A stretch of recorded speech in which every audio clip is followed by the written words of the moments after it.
মা বলছি ও বেলা দই বড়া বানাবে?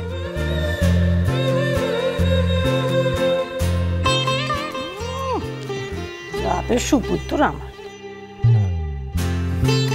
বেশ বানাবো। ও দই তো পারতে হবে, দম বলে আছে, আমি পরে বসিয়ে নেবো।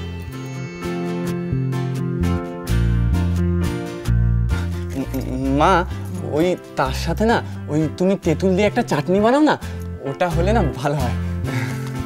হয়ে যাবে। মা আরেকটা কথা,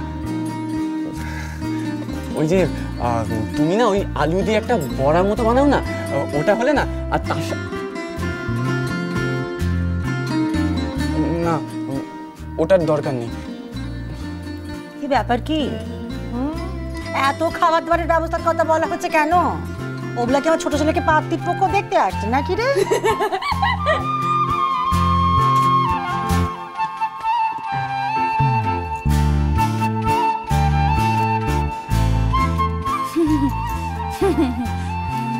তোমার আবার হাসির কি হলো? মা আমার কি মনে হয় জানেন? আমার মনে হয় গত জন্মে আপনি নিশ্চয়ই আমার মা ছিলেন আর আমি আপনার মেয়ে।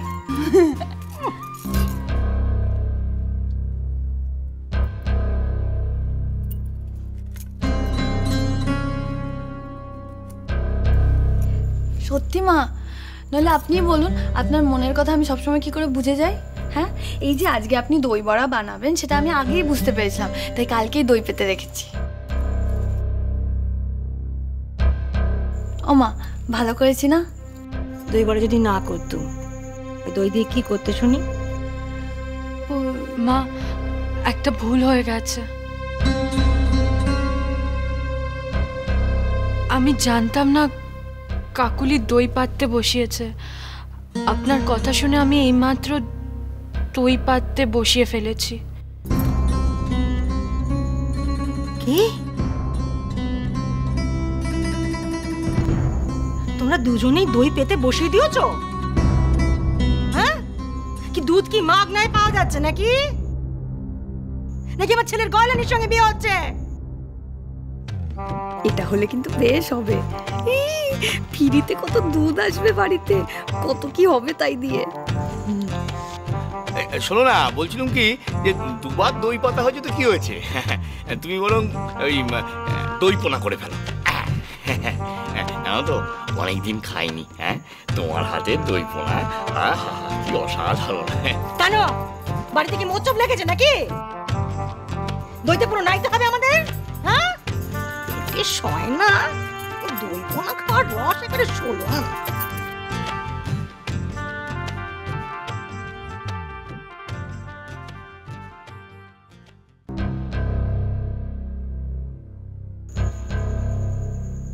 বড় বৌমা, মেজ বৌমা, দুজনে কান খুলে শুনে রাখো যা বলছি। এই হেঁসেল থেকে এত অব্দি দায়িত্ব মেজ বৌমা তোমার। বাইরের সমস্ত কাজ, দোকান বাজার সবকিছু কাজ তোমার দায়িত্ব বড় বৌমা। মেজ বৌমা, এবার থেকে দুবেলা রান্নার ভাগ তোমার। বাইরের সমস্ত কাজ বড় বৌমা তুমি করবে। তোমাকে রান্নাঘরে ঢোকানো মানে তো যেচে বিপদ ডেকে আনা। খিচুড়ি রাখতে বললে আলাদা করে ভাত আর ডাল মেশাতে বসবে। কিন্তু মা এমন কেন হবে? মা আমাকে সব রান্নার কাজ কেন করতে?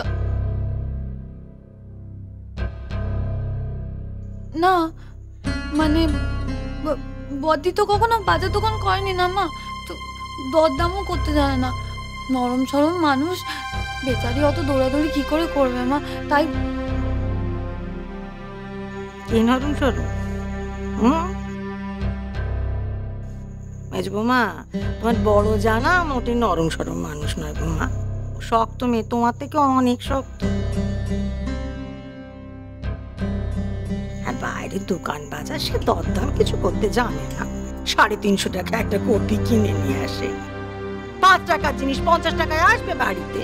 তার স্বামীর টাকা, তার হককে ধন, সে যেভাবে পারে উড়োবে। মা আমি শিখে নেব। তো তুমি শিখে নেবে। যে ঘর ঝাড়তে গিয়ে খবর কাগজ নিয়ে বসে পড়তে শুরু করে দিয়েছিলে, এমন রান্না চড়িয়ে বই মুখে নিয়ে পড়তে বসে যাবে, আর আমরা পোড়া ভাত খাবো খাবো।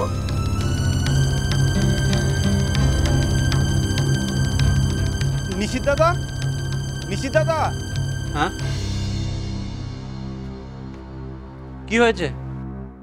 দোকানের জল শেষ হয়ে গেছে, এটা মাজতে হবে। হ্যাঁ ঠিক আছে, তুমি ওইখানেই রেখে যাও।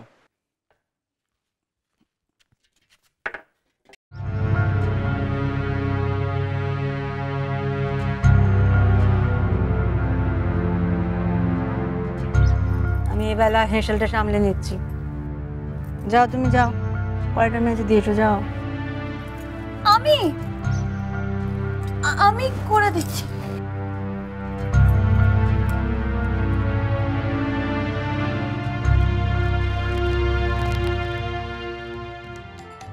কেন আমি কেন কড়াই মাজবো?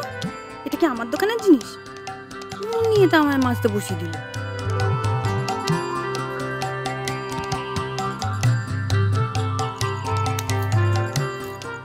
কাকুলি, তোমায় মাজতে হবে না, আমি মেজে দিচ্ছি। সত্যি বলছো? মানে তুমি পারবে? আচ্ছা ঠিক আছে, তুমিও তো আমার গুরুজন, তোমাকে কি করে না বলি বলো। এ না না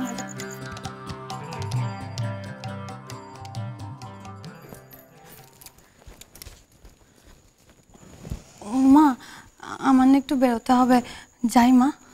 কেন?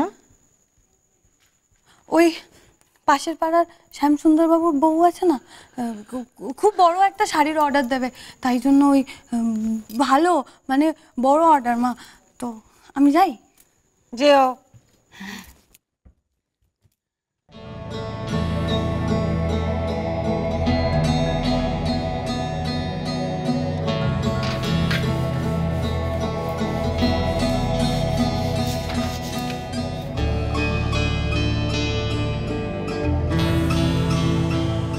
হাজার চেষ্টা করেছি মায়ের মন পাওয়ার জন্য, তার বিশ্বাস পাওয়ার জন্য। সব করার চেষ্টা করেছি যা কোনোদিনও করিনি। করতে পারবো তা ভাবিও না, তাও চেষ্টা করেছি। অনেক আপোষ করেছি, কিন্তু আর না, আর নিজের সম্মানের সঙ্গে আপোষ করবো না।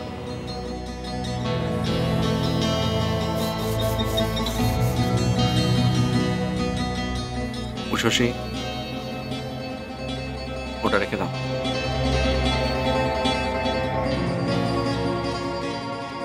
তোমায় সব কাজ করতে হবে না, সুন্দরী তো আছে বাড়িতে। আমি করে দিচ্ছি। একবার বললাম না, না রেখে দাও। তুই ঠিকই বলেছিস নিশি, বড় বৌমা আমার কড়াই মাজতে পারে না, বই পড়তে পারে, কালে যে ফার্স্ট হওয়া মেয়ে। সুন্দরী, কোথায় গেলি? নিচে নাম, তাড়াতাড়ি নাম, কড়া মাজতে হবে। এখন তো দেখছি বাড়িতে দুটো বউ থাকতেও বাড়তি 2-4টে কাজের লোক রাখতে হবে। বড় বৌমা রেখে দাও, আমার মাজতে হবে না।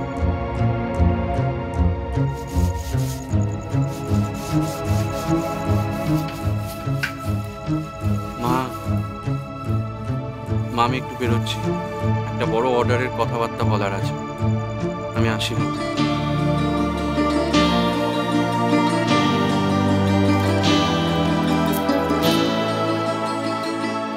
তুমি কিছু খেয়ে বেরো, তোমার তো কিছু খাওয়া হয়নি। খিদে নেই।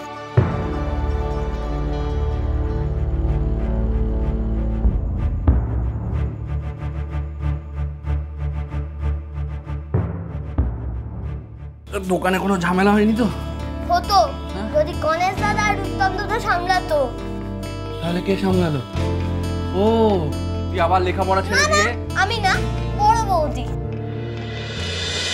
তোমায়